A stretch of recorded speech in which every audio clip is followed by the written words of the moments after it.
સુરતમાં પોલીસે આરોપીઓનું જાહેરમાં સરઘસ કાઢ્યું। 2 લાખની માંગ હતી ખંડણી। ખંડણીખોરનું જાહેરમાં સરઘસ કાઢીને પોલીસે પાઠ ભણાવ્યો। સુરતના ઉધનામાં હાથમાં બિયર લઈ જાહેરમાં યુવકને માર મારી ₹2 લાખની ખંડણી માંગનાર આરોપીઓને પોલીસે શાન ઠેકાણે પાડી દીધી। સ્કોર્પિયો કાર લઈ જાહેરમાં ગુંડાગીરી કરી આતંક ફેલાવનારને પોલીસે બરાબરનો પાઠ ભણાવ્યો। આરોપીઓએ પોતાના જ મિત્રને માર મારી ₹2 લાખની ખંડણી માંગી હતી। અગાઉ હત્યાના કેસમાં ફરિયાદીને ધમકી આપવાના ગુનામાં આરોપી જેલવાસમાં હતો।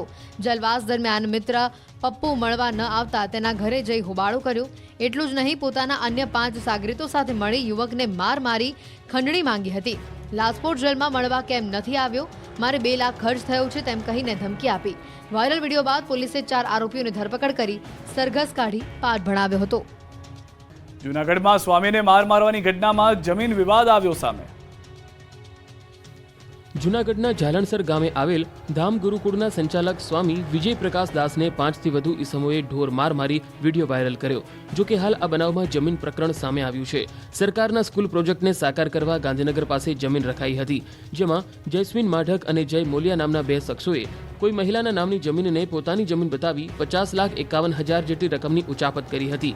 વધુ પૈસાની ઉઘરાણી કરાતા ગુરુકુળના સંચાલક સ્વામી વિજય પ્રકાશ દાસે રકમ આપવાની ના પાડતા આ શખ્સોએ ઉચાપત કરેલી રકમ પાછી આપવાની ના પાડે એ માટે સ્વામી વિજય પ્રકાશ દાસ પર ખૂની હુમલો કર્યો હતો, જેની સ્વામી વિજય પ્રકાશ દાસે પોલીસ ફરિયાદ નોંધાવતા સમગ્ર મામલે પોલીસ ફરિયાદ હાથ ધરી છે। મહેસાણા સિટી બસને લઈને ફરી એક વખત વિવાદ સર્જાયો છે। વિપક્ષનો આરોપ છે કે જીપીએસ સિસ્ટમ બંધ છે તો બસના ડિસ્પ્લે બોર્ડ પણ બંધ હાલતમાં છે। પાલિકામાં વિપક્ષ નેતા કમલેશ સુતરિયાનું કહેવું છે કે શહેરમાં હાલ 5 સિટી બસ બંધ હાલતમાં છે। કેટલીક બસમાં ટાયર જ નથી તો સેવા કેવી રીતે ચાલતી હશે। વિપક્ષનો આરોપ છે કે એજન્સીએ પાલિકાની શરતો ભંગ કરી છે। બસમાં જીપીએસ ટ્રેકિંગ સિસ્ટમ બંધ છે, ડિસ્પ્લે બોર્ડ બંધ હાલતમાં છે। આ સહિત 7 જેટલી શરતોનો ભંગ થયો છે। વિપક્ષ નેતાએ ચીમકી ઉચ્ચારી છે કે જો તપાસ કરી પગલાં નહીં લેવાય તો હાઈકોર્ટમાં અરજી કરવી પડશે। આ તરફ પાલિકા ચીફ ઓફિસર સબ સલામતના દાવા પોકારી રહ્યા છે। તેમનું કહેવું છે કે છેલ્લા 2 થી 3 મહિનામાં કેટલીક ફરિયાદો મળી હતી, જેને લઈ એજન્સીને પેનલ્ટી ફટકારવામાં આવી હતી।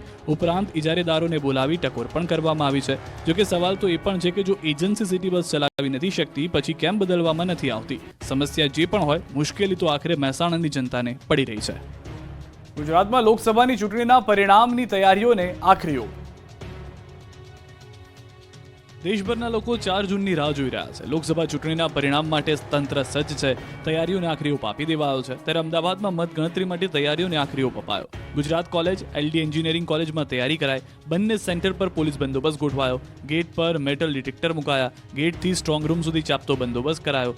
અમદાવાદ પૂર્વ બેઠકની ગણતરી એલડી એન્જિનિયરિંગ કોલેજમાં તો અમદાવાદ પશ્ચિમ બેઠકની ગણતરી ગુજરાત કોલેજના મતગણતરી કેન્દ્રમાં થશે। આ તરફ વલસાડ ડાંગ લોકસભા બેઠકની ચૂંટણીની મતગણતરીની તૈયારીઓને આખરી ઓપ અપાયો। વલસાડ ડાંગ લોકસભા બેઠક પર કુલ 24 રાઉન્ડમાં મતગણતરી હાથ ધરવામાં આવશે।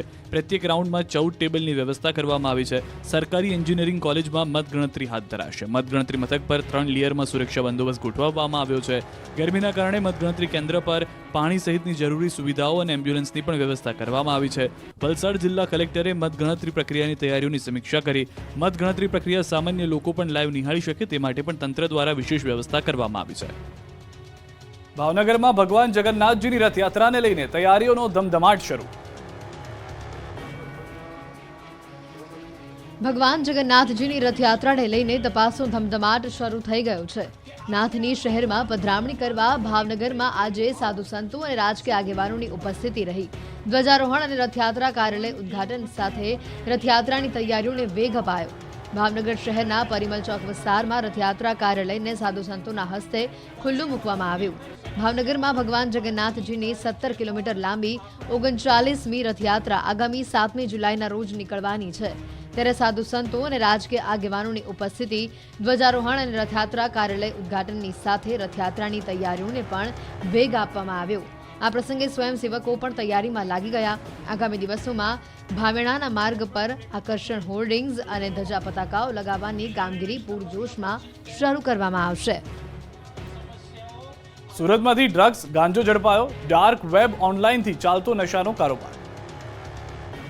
ગુજરાત જાણે નશાનું ગુજરાત બની ગયું હોય તેવું લાગી રહ્યું છે. હવે સુરતથી ડ્રગ્સ અને ગાંજો ઝડપાયો છે. 40 લાખથી વધુની કિંમતનું LSD ડ્રગ્સ હાઇબ્રિડ ગાંજો પકડાયો છે. પહેલી વખત ડાર્ક વે ઓનલાઈનથી ચાલતા નશાના કારોબારનો પર્દાફાશ થયો છે. પહેલી વખત LSD ડ્રગ્સનો જથ્થો પકડાયો છે. ડ્રગ્સની સાથે હાઇબ્રિડ ગાંજાનો જથ્થો પણ મળ્યો છે. ઓનલાઈન ડાર્ક વેબથી મંગાવવામાં આવતું હતું ડ્રગ્સ. અડાજણ વિસ્તારમાં આવેલ કૃષ્ણકુંજ સોસાયટીના એક મકાનમાંથી ઝડપી પાડ્યો ડ્રગ્સ અને ગાંજાનો જથ્થો. ડ્રગ્સના કારોબાર સાથે સંકળાયેલા આરોપી ફરાર છે. ફેસબુક કે અન્ય સોશિયલ મીડિયાના માધ્યમથી લોન લેતા પહેલા સાવધાન. આણંદના 5 વ્યક્તિઓ પાસેથી 1.46 લાખ પડાવ્યા. ફેસબુક કે અન્ય સોશિયલ મીડિયાના માધ્યમમાં લોનની ભ્રામક જાહેરાતમાં ન આવતા મોગરીમાં રહેતા 2 ભેજાબાજ મિત્રોએ પોતાના 4 સાગરીતોની મદદથી 5 વ્યક્તિઓ સાથે કુલ રૂપિયા 1.46 લાખનું સાયબર ફ્રોડ આચર્યું છે. આ ગેંગ ફેસબુકમાં ખોટા નામથી એકાઉન્ટ બનાવી તેમાં લોન મેળવવા માટેની ભ્રમિત જાહેરાત પોસ્ટ કરી લોન આપવાના બહાને લોકો પાસેથી નાણાં પડાવતા હતા. આ અંગે વિદ્યાનગર પોલીસે છેતરપિંડીનો ગુનો નોંધી તપાસ હાથ ધરી છે. આણંદ તાલુકાના મોગરી ગામમાં આવેલા સહકાર સોસાયટીમાં રહેતા વિશાલભાઈ મહીજીભાઈ વણકર અને હર્ષિત અશોકભાઈ સોલંકી ખોટા નામે ફેસબુકમાં એકાઉન્ટ બનાવી તેમાં લોન મેળવવા માટેની ભ્રમિત જાહેરાત પોસ્ટ કરી લોન આપવાના બહાને લોકો પાસેથી નાણાં પડાવી સાયબર ફ્રોડ આચરતા હોવાની બાતમી વિદ્યાનગર પોલીસને મળી હતી, જેથી પોલીસે આ બંનેને બોલાવી પૂછપરછ કરી, જેમાં વિશાલે લોકોને લોન આપવાની ફેસબુકમાં ભ્રામક જાહેરાત પોસ્ટ કરી હતી. લોન આપવાના બહાને લોકો પાસેથી નાણાં મેળવી સાયબર ફ્રોડ કરી નાણાં કમાવાની વાત સૌપ્રથમ હર્ષિતને કરી હતી. બાદમાં અન્યોને આ સાયબર ફ્રોડ આચરવા માટે ગેંગમાં જોડ્યા હતા, જે બાદ તેઓએ ભેગા મળીને હર્ષિતના ફેસબુક એકાઉન્ટ હર્ષિત બેડ બોયનું નામ બદલીને અમિત પટેલ કર્યું હતું અને તે ફેસબુક એકાઉન્ટ પરથી લોન અંગેની જાહેરાત પોસ્ટ કરવા લાગ્યા હતા. લોન આપવાની જાહેરાતો થકી જુદા જુદા બેંક એકાઉન્ટના UPI QR કોડ મોકલી લોગિન કરાવી નાણાં મેળવી લોન મેળવવા માટે સિબિલ સ્કોર ઓછો પડે છે તેવી ખોટી વાતો કરી સિબિલ સ્કોર ઓછો હોય તો પણ લોન મેળવવા માટે અમુક રૂપિયા ભરવાની લોન મળી જશે તેવી લોભામણી વાતો કરીને લોકો પાસે નાણાં ભરાવી રૂપિયા 1.46 લાખ પડાવી લીધા. અંકલેશ્વરથી સમાચાર. નહેરમાં બાળકોની જોખમી છલાંગ. નહેરમાં જીવના જોખમે નાતા નજરે પડ્યા બાળકો. નહેરમાં નાહી રહેલા બાળકોનો વિડીયો વાયરલ થયો છે. અંકલેશ્વર નજીકથી નહેરમાં નજરે પડ્યા છે આ બાળકો. હાલમાં કોઈ દુર્ઘટનાના સમાચાર નથી, પરંતુ કોઈ મોટી દુર્ઘટના સર્જાય તે પહેલા અહીંયા આગળ આ બાળકોને નહેરમાં જતા બંધ કરવામાં આવે તેવી માંગ ઉઠી છે. નવસારીમાં ખેડૂતો માટે સોનપરી કેરી સાબિત થશે સોનાની ખાણ. એક ફળનું વજન 500 ગ્રામ. કેસર હાફૂસની મીઠાશ ફિક્કી પડશે, સ્વાદમાં આંગળા ચાટતા રહી જશે.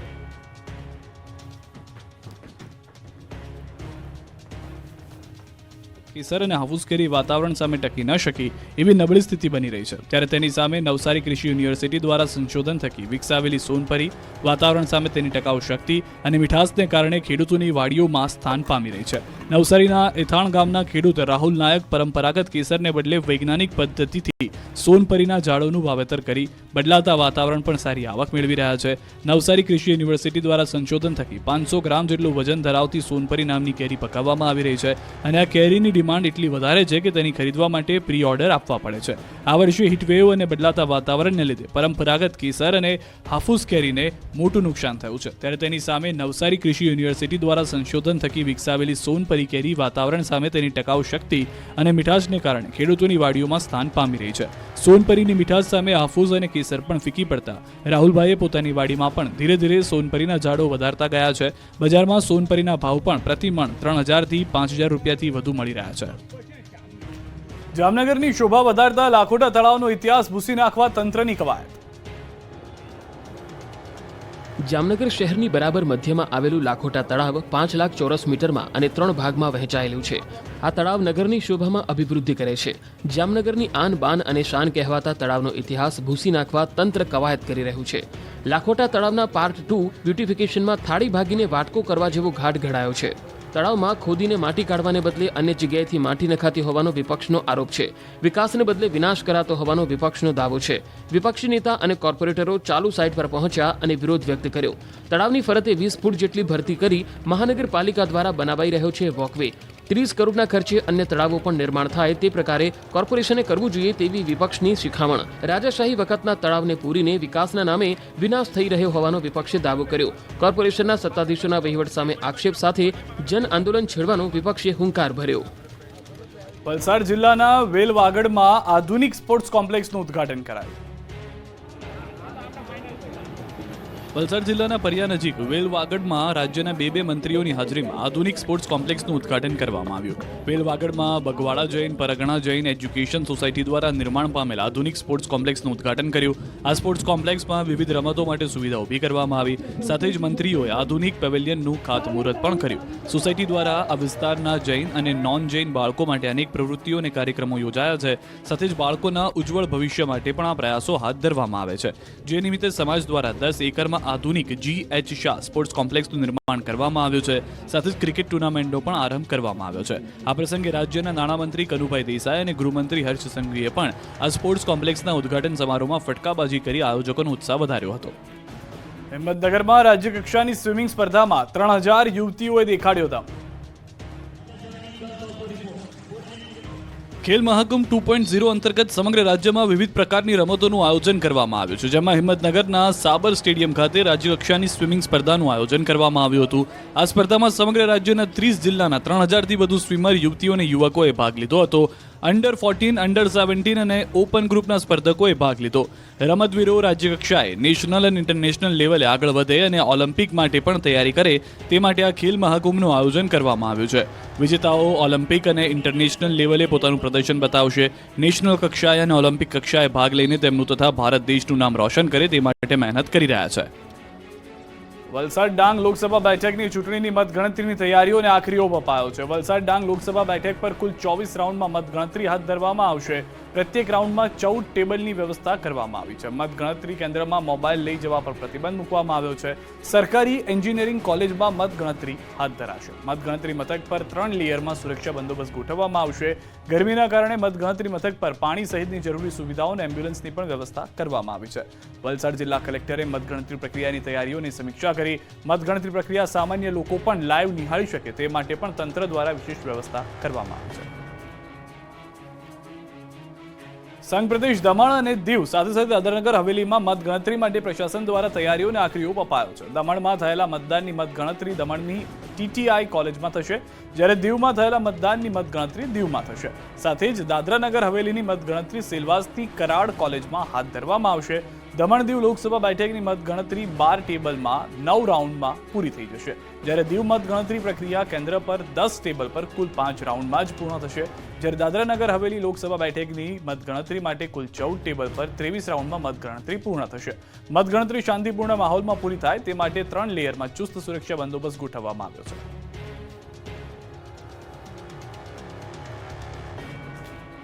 ગુજરાત